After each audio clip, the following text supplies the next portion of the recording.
comes just in time, as we've all just finished eating our fattening Christmas foods and are ready to throw out tons of leftovers. Because you see, according to new research, Americans throw out about 40% of their food throughout the year, and that number grows even higher during the holidays.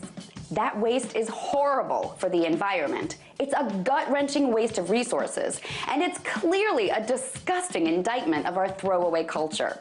This colossal waste happens for many reasons, but the dumbest one of all might be because we're all just a bunch of idiotic sheeple who blindly follow food expiration date labels.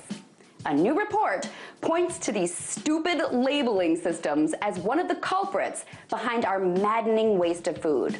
It's called the dating game, how confusing food date labels lead to food waste in America. And it describes our labeling system here in the US as convoluted, confusing, inconsistent, ineffective, disorienting, ambiguous, and dizzying.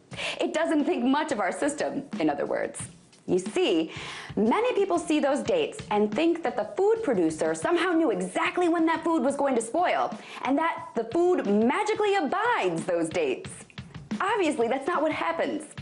The whole labeling system has no oversight on the federal level, none, and there is very little consistency. Every state can come up with any old labeling system they want. And despite what most people think, the labels don't even communicate when the food is spoiled. The dates say use by or best before, and those are just meant as suggestions to indicate when the food might be at its peak quality. Sell by is the manufacturer's suggestion for when the grocery store might consider no longer selling the product, but not necessarily because it's gone bad by then. There is zero uniform criteria for any of those terms, and none of them are evidence that the food has actually gone bad.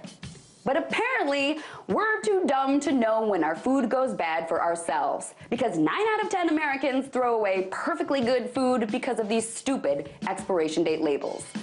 We rely on those labels more than we rely on what the food actually tastes or smells like. It's just another example of how we fail to ever think for ourselves. So if there's anything that needs an expiration date in this story, it's our practice of blindly following whatever our corporations and government tell us to do. Tonight, let's talk about that by following me on Twitter @TheResident.